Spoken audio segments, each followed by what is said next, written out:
My two words are passion and purpose. Those are my two words, passion and purpose.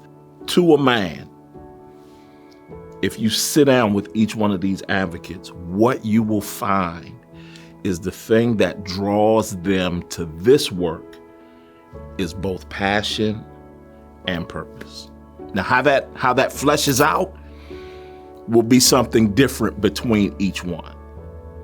But that connection point is absolutely those two things, passion and purpose. I don't think anybody does this work doesn't have passion and purpose. What brought me to the program was that I was a bailiff in Jefferson County courts, and I would see the young people come in handcuffs and shackles, 9, 10-year-olds, and it just broke my heart to see them in that condition. I was able to talk to some of the CASA volunteers who came to court, and I became interested in the program and went through the training and became an active advocate. We deal with kids that are abused and neglected, but when you get into doing the work, you find that the abuse is, if it exists at all, is minimal. What's really going on is more neglect than abuse, and the neglect stems from drug use.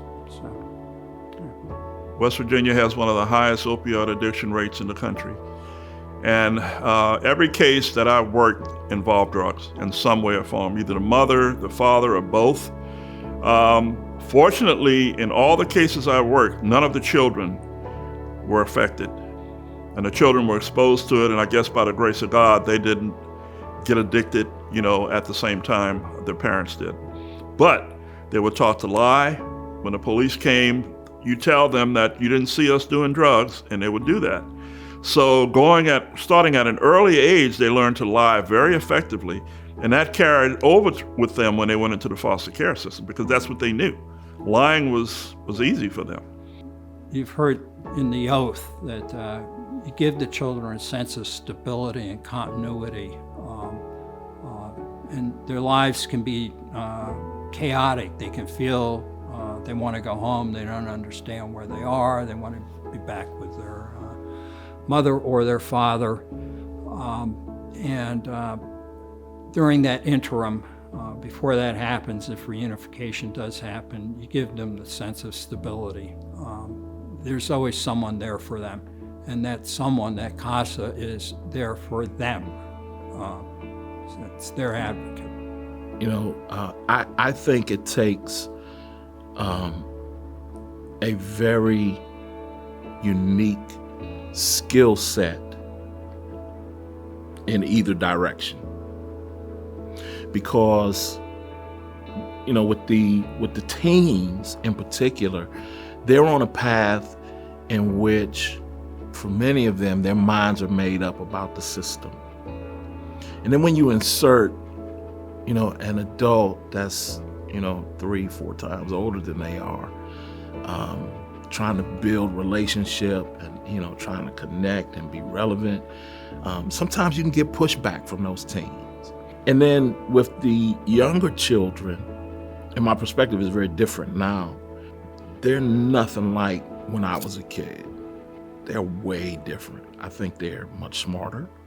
When I was a kid, an adult could come around and I could have a football or a baseball glove and a baseball, and they say, "Come on, let's go out in the yard and throw the ball."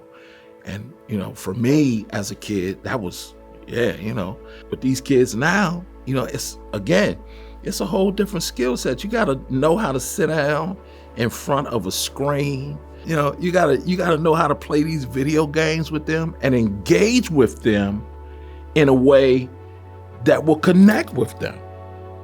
It's two different skill sets. But I think more than anything, if you have the desire to connect with the kids, you will be able at some point to do it. You gotta give it time, you gotta be patient with it, because it is a process. But I believe if you're passionate about it, if it's truly, what's driving you, if it's what gives you life, then you'll be able to make that connection. I think that our community should know that these kids represent our future. And we owe it to our community to invest in them financially and through programs that will foster their success in the coming days, because these are our future leaders. Whether we like it or not, they're going to be on the streets, they're going to be out there in their community. So they need to understand that we can't afford to throw these kids away. We have to make every attempt possible for their success. Children are important. They're the future, and how they grow up matters. It's most important. This is wonderful work. It's good work to do. They're helping people who need a little bit of help at a particular time, and there's nothing wrong with doing that.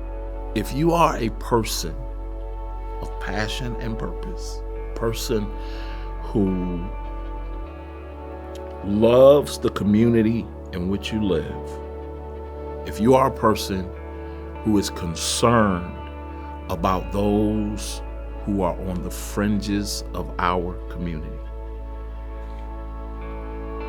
I challenge you to consider doing this work. It's not easy work. It's not pretty work, but it is absolutely necessary work. I'm telling you, this is work that you want to do.